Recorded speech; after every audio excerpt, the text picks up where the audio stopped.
Hello everyone, and welcome back to the Jannu tribe. And we are here with Barl, our dark panda of the forest, who is getting ready to have what may very well be one of her last children. I'm really hoping we'll be able to have more babies with Barl before she passes on, but she's actually a lot older than I have given her credit for, so this may very well be the last child. In fact, I think this definitely will be, because she's going to have the child tomorrow, and then she wouldn't be able to get pregnant and be in the nest and have her baby all in the same day. So, oh, Barl, this is gonna be her last baby, you guys. Oh, and she's had so many dreams of trying to make her family stronger. But let's go ahead and see the children that she has already had, which include Anna, which is still an amazing name. And Anna is not as strong as we were hoping for, but she does have a little bit of strength thanks to those poison fangs in her normal body. And she does pass on a couple okay genetics. She has ram horns hiding in there, so she has the inner strength that could come out in her children. And she does have panda pattern recessive, because we're trying to make the dark pandas to take on the third island. But other than that, I think Rael is Barl's best child for her dreams of a stronger tribe. He does have the poison fangs, which adds quite a bit to his strength. He has big body. He doesn't have claw, but he does have nimble fingers, so he may move over here and start taking over the family tree. In fact, I think that's probably what he's going to find himself doing very shortly. His mother will call him back and explain how she used to be able to see the future of what she thought would have to happen to the tribe from the acorns that she would find in the trees. So I think that she's going to tell her son about that, and he may go over and kind of run this branch of the shadow aspect of the tribe from beneath the trees. And also beneath the trees happens to be a very special healing plant. And last time we actually had our wonderful Rera and Isrea exchange the gift of the healing plant. And unfortunately, it didn't help us as much as we thought it would. Rera brought the young child, who she is so in love with, her daughter of her heart, Isrea, over to the plant to try to heal Isrea of the childhood illness that she has had for so long. And Isrea refused to take the fruit and gave it to Rera, and was really hoping that she could keep the mother that she's always known with her a little bit longer as a result. And unfortunately, Rera still has the leech disease, even though there is no longer a leech on her. She's still infected with the disease that the leeches gave her, and she's still going to be passing away sooner than she should. So I think that's actually going to have a big effect on Isrea, and it hit me that her skills are pretty interesting and pretty unique. So what we're going to do is we are actually going to have her become maybe one of our very first healers. She is going to focus with those beautiful green eyes and that intelligence that she does have from basically having all of the tribe skills except for all of the seer skills except for having the no pattern ability, the no pattern. You guys know what I'm trying to say. Basically, Isrea, who was born from her mother, Anna, does have a lot of seer ability, but it's not really going in the right directions. Her ram horns are pointing down instead of antlers pointing up, and I think she has an affinity for nuts instead, so she can crack open the nuts and kind of see into them and be able to see the strength of what the tribe should do and read the signs within the acorns. So I'm hoping that maybe we can combine Isrea and Rael pretty soon, and Isrea can spend her time studying the healing plants that are on the island and possibly becoming mother to the line that we will be sending across the island to the next land. So that's still pretty far away. I think what I'll do is I'll put my foot down and I'll say we just have to pick our healthiest, strongest, best of our fighters, and then of course the most purebred seer once we finish discovering all of the aspects of the whole island. Once we clear all of the grass, then even if I don't have super strong creatures, I'm just going to put my foot down and we're going to do it, because it's taking a lot longer than I thought it would to breed up some strong creatures. So let's go ahead and see what Barl's next child is going to be, and then she can call her son Rael over and put him under the tree and in charge of searching the nuts for signs of the future. Oh, and it's a little girl with, let's see, anything. I like her name, Seri, kind of like mine. And then she's got normal eyes. She has a fishing tail. Ram horn still secondary. Darn. We did actually give her like I had the mutation menu set to try to give her some better skills. A and F immunity, nimble fingers at least. Okay, so nothing too exciting, but she does have really high collecting. So Rael, you really are now in charge of trying to take care of your tribe. I'm going to send him over here. He'll gather up a berry and then have been called over here by his mother. And I think his mother will step this way, and she will point out the fact that there is this tree here and that they need to gather up the nuts from under it. And Barl is going to give to her son the future of what should happen to this aspect of the tribe. So we'll have to see if I can hopefully breed up some stronger creatures over here. Darn. And I think we had another mother or two on some of the nests down here. We did. We had another mother down here, and now we have Anais. So this is a child of Tigeris. So I think I'm going to name her Tigeris and Kovan. So let's go with Kois. And she's got really good strength. Look at that. Oh my gosh. She's got poison fangs, normal body, and claw. And she also has the cracking ability. Somebody is going to be moving north for sure. And I'm still keeping an eye on how the mutation menu works, because I think it's at conception, not birth, that the mutations will show up.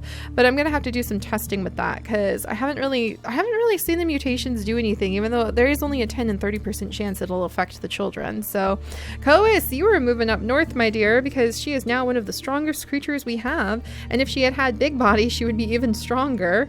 And she does have the ability to crack, but she doesn't have any antlers, which means that she'd be great for the trees.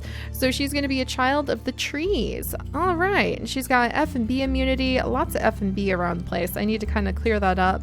And then let's see, Nami, I guess I'll try breeding Nami and Kovan now, so we can see what kind of child they would have. So Kovan, you'll come over here. We'll see what kind of baby they're going to have together. Little Raciana is finally old enough to start moving around. She's really good at collecting, and she's really good at cracking. Oh, and she's going to be like a seer, so I'm going to change it to blue, green, blue on her. But she is actually one of our strongest seers. I almost forgot about that, because she has the antlers. She has the cracking ability. And I wonder if she had a child and had the no pattern come on in, then she may actually, let's see here, then she may actually be able to have a proper purebred seer, which would be very exciting. All right, so we're going to have Raciana go ahead and come on down to frolic in the waves with her brother Dakir, and she and Dakir just cracked open his very first clam. So exciting. Look at all the children of the tide pools that we have. This is awesome. So everybody with antlers is going to be in charge of collecting up the clam shells, and they can hopefully hunt down lots and lots of signs of how they should take care of the tribe as a result. And then we have a whole bunch of our normal collectors that we're starting to spread up to the north, and some of them are going to be heading for the tree because they have cracking ability. Some of them have really, really high collecting ability up into like the level 3. So they're going to be focused on keeping track of all of the berry bushes. Let's see. Coalesce is one of the ones with level 3. So she'll probably help out with gathering up the berries. And then Anna Cece actually has really good, she has collecting, but she can also do cracking. So she'll start taking over this tree. Because yeah, we're losing food fast, and we have a lot of creatures. We have a lot of babies. So Nami and Tigeris have actually been talking about how they need to really assign the children to doing more tasks that will involve collecting up food. So we may have to slow down breeding for a little bit, because it's not really getting us as far as I was hoping. All right, anything over here that Oraoka can gather? Unfortunately not. I need more creatures to help her attack the itty bitty little crabbits. And then Kirduke can come over. There's a lot of berry bushes that we're not even touching, so I'll have Kirduke move over there.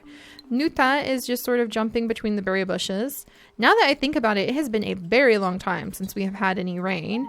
And then Vonro, he's one of the ones who's not really a super awesome breeder, so we're just kind of having him move around right now. Yeah, he doesn't really have anything I really want to offer anybody. Maybe he can... And Lanako is also unfortunately not super awesome, because she has immunity A and B, but the immunities I'm not really that worried about.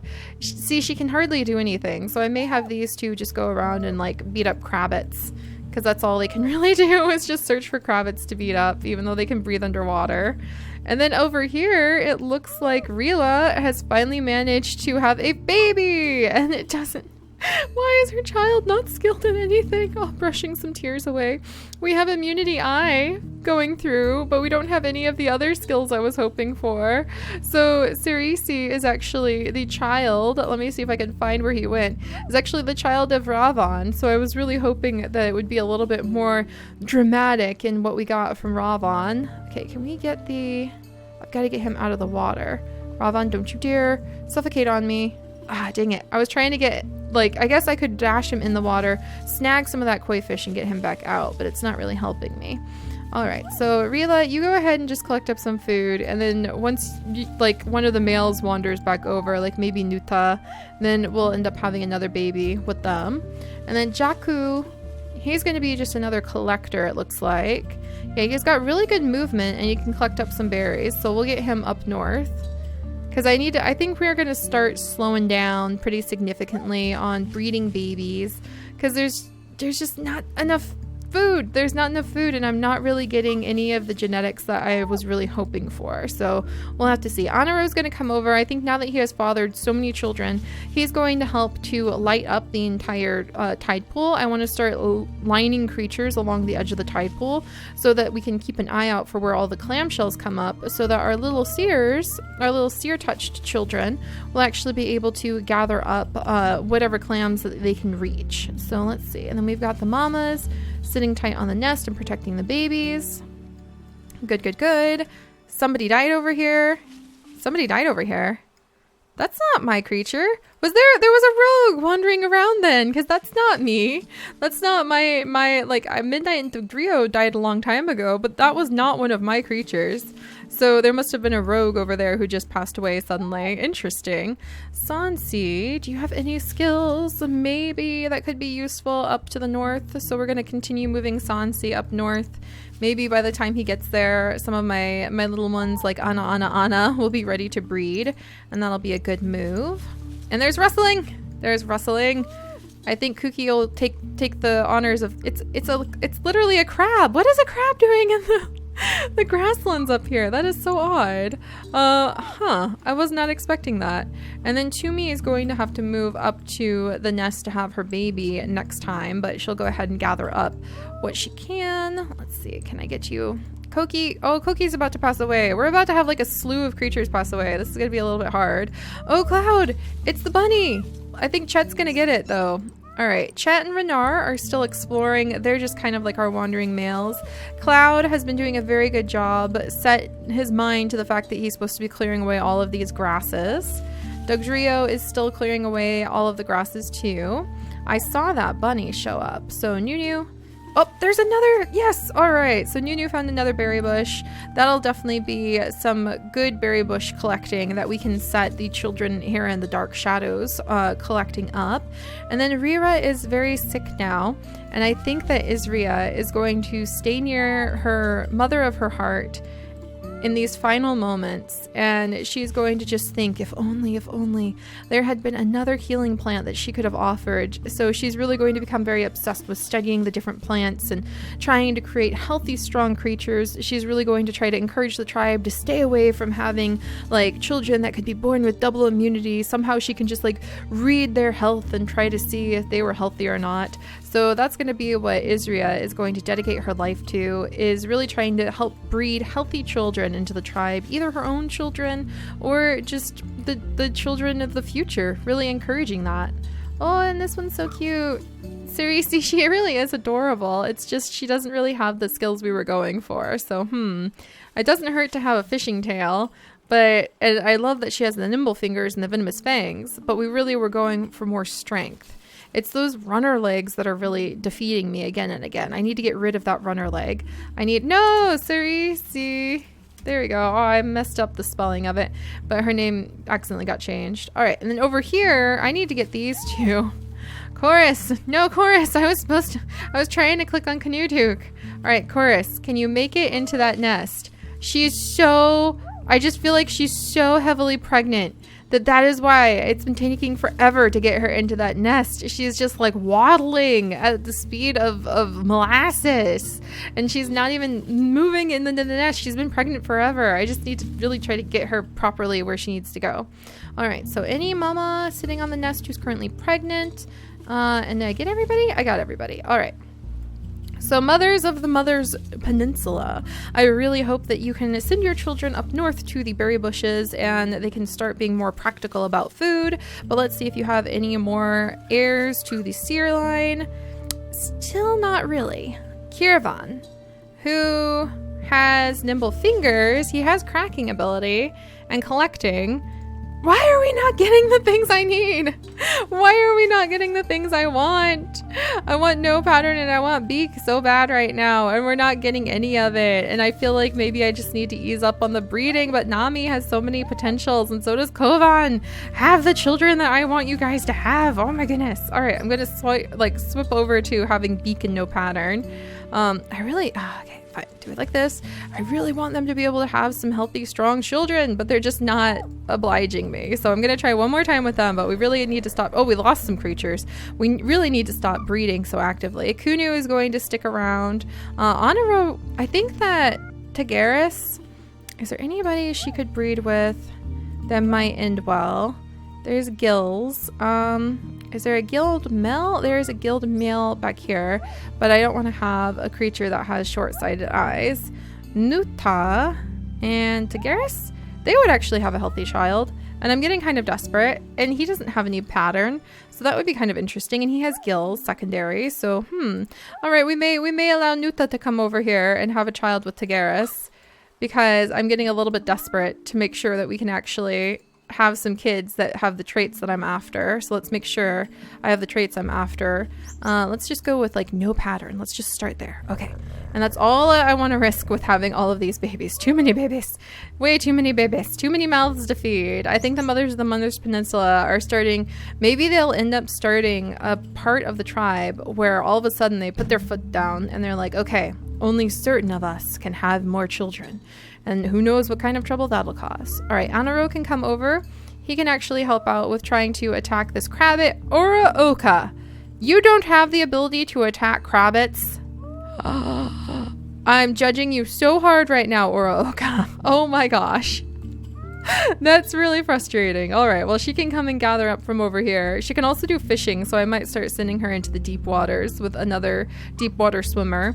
Like, Kunu could help her do fishing, even if he can't fish. He can swim with her, at least. All right, need to make sure he's marked to show that he can swim in the deep water. And then Rossiana is going to gather up her... Oh, no, it's a leech. Let's stay away from the leech. Her very first clam. Probably not a very good sign that the first thing she saw was a leech, but still. All right, and then Takir is gathering up his clams. So we're starting to light up the peninsula, or light up the tide pools, so that we can see who has clams and who doesn't. Speaking of which, there is a clam right over here that Lanako cannot get, and neither can Vonro. This is very frustrating not to be able to have somebody who could actually do any fishing. So I may start sending them this way. See, she can't collect it. May start sending these two this way. Oh, and then he can't see. Like this is so frustrating. They're the right colors. They even have the gills from my orca group, but they don't have any practical skills. So maybe I need to start focusing on practical skills, and then we can focus on the way everybody looks. All right, let's see. Anna Asi is going to gather up those berries. Much better. It feels like such a relief to start having some of our creatures who can actually do some practical gathering while we're roaming around. Wonderful. Because we really are running a little bit scary low on food. Chet is going to be showing his little Renar, his little sidekick, all the world. They're just exploring and having a grand old time. Finally, there, shoved Chorus, big old Chorus, up into her nest so that she'll start having the babies that she needs to. The Drio really doesn't have terrible skills, but other than like the H immunity, he doesn't really have anything that I would want to pass on. And we've got so many babies right now that I think I'm okay. But we'll have him continue exploring. Oh no! And Isrea, her mother died, or I should say like the mother of her heart just passed away. That's so sad. I think it's going to make her think a lot about like, what if there were more healing plants out there, and she's going to start following their scent, and that is going to lead her to say hello to Nunu, who is like busy batting away at the grasses. And I don't think these two need to have any children. Just checking. Yeah, I'm pretty sure we're fine here. That G immunity is actually pretty hard to get our hands on. And I want to see what happens if we breed her and Rael. And maybe they'll have some semi-decent children, or they might end up having short-sighted children. But they're actually perfect! Isrea and Rael are perfect immunity-wise for them, and that's really important to Isrea because she doesn't want to have children who are unhealthy. So I think she's going to step up here because she's sniffing out where the next healing plant is, trying to follow its scent, and then be surprised to see there's an entire family line over here. All right, and then let's see. I'm going to have Cookie.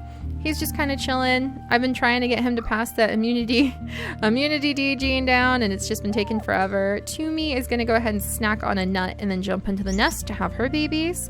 And then Rael, I think, is going to follow his mother down here, and he is actually going to be educated by his mom about the importance of cracking open these nuts now.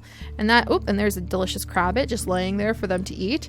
And Barl is going to spend her very last moments explaining the importance, the inheritance of the forest to her son Rael. So she's going to be giving him this. Don't photobomb me right now. Don't photobomb me right now to me. But she is going to be giving him the very, very important task of carrying on what they have done with this branch of the family. And then over here, Cookie, I think that he's actually Anna's father. So maybe he'll come over and teach her how to like fight crabbits. Are you not? What? You weren't really to like turn around and look at her? Dang it. All right, he's going to teach her how to fight crabbits. And then Dewey can go ahead and clear away some of the grasses and gather up some of the berries. So, I bet that's a crabbit. All right, so we've got pretty much everybody doing good. And then Berea, she didn't really have anything in particular anyway. I mean, she's okay on strength, actually. So we may have her try to pop over and breed with Rael, but we'll have to see. Right now, I'm kind of enchanted with the idea of Isrea and Rael falling in love together, because that would be quite nice. All right, and then Koalasi, I'll move her over here to gather up from that. Ravon, I was really hoping your child would end up a little bit more interesting, but seriously, she's not the strongest thing in the world, so I think she and her mom, Rela, will just hang out over here. And I'm kind of eyeing up that I immunity. I and H would be good immunities to pass on. So maybe Ravan, maybe he's going to be the brother who ended up winning Rela's heart. And we'll just continue to see if they have any babies we can use with any semi-decent immunities. All right, so that's everybody where they belong to start gathering up a ton of food. We're doing a little bit better on food, but now we're just barely keeping our head above the water. And we've got a lot of pregnant mamas to have tons and tons of babies. So let's go ahead and end on a really fun thing, seeing all of the babies that are about to be born. So let's start with the babies of Mother's Peninsula. Yes! And we've got a platypus baby who can breathe underwater. That's the best thing in the world, with good swimming and cracking. Oh my gosh, yes. Oh my goodness, little one, you are everything I was hoping for, having a underwater feeder. And I'm going to name him Pulo. So there you go, little guy. Oh my gosh, I'm so excited. He has that beak so he can dig up underwater fields. He has underwater breathing. He has good swimming. And he has cracking so that if he finds any clamshells, he can try to bring them to the family, even though he doesn't have antlers. If he had antlers, he would be like, and he has no pattern. If he had antlers, it would just be like, huzzah, we finally have the perfect seer. One who can even dig into the sands to discover what the water has to say. So that's awesome. And then over here we have Anais, who is mostly a runner. Because, man, I am so done with these runner legs. I know that they help with collecting, but it's just like, they're getting in the way of everything else I wanted to do. And she's actually a really good fisher, too. She can fish up those koi fish. So we may send her after koi fish and bunnies, because she can move quickly. That would be good for her to be able to chase down the koi fish. So, yay! We have those babies born. And then we can zip over here. The crabbit has now died of fear between these two, which is adorable. And then unused nest. I'll have to think about that. And what do we have down here?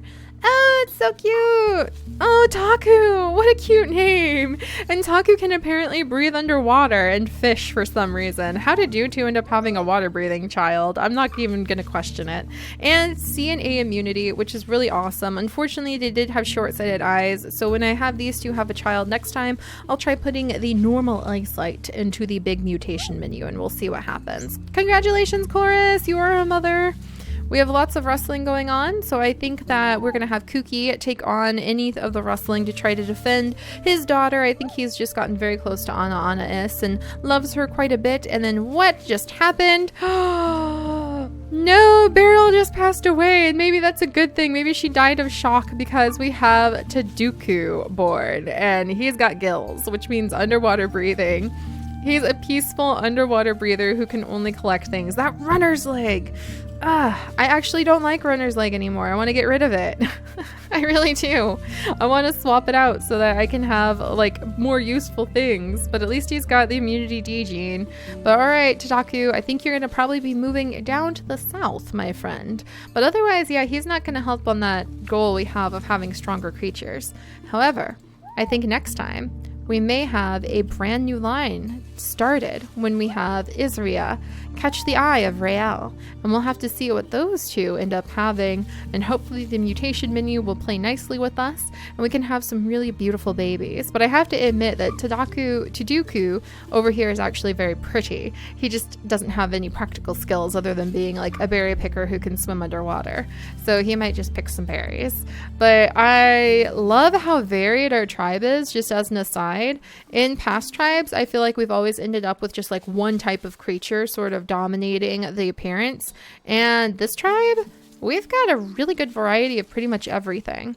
But we're really starting to explore the grasses pretty actively now, so as soon as that is done, we are going to just collect up the strongest of our tribe members and start moving on. So hopefully Isrea and Rael will have some healthy children, because otherwise we're just going to end up with like level 3 and 4 fighting, trying to go to the next island, and I don't know how well that'll go. So we're going to get ready to start sending everybody all about the place to start feeding. I'm definitely going to start marking some more of our creatures who we are not going to be breeding at all, because I just don't think there's any benefit to try to cut down on how many we have, because we're blasting through the food so quickly right now. And I think that the mothers of the Mother's Peninsula really will start having a very serious discussion about not having any more babies, because they are seeing in the signs of the tides and they're seeing in the signs of the clams that there's almost too many mouths to feed. So that may be a bit of a dilemma that they're coming up to, and it may make it very awkward when they start like sending out like the shells say that only like this one can have children with this one now. Arranged marriages might start becoming more of a thing, so to say.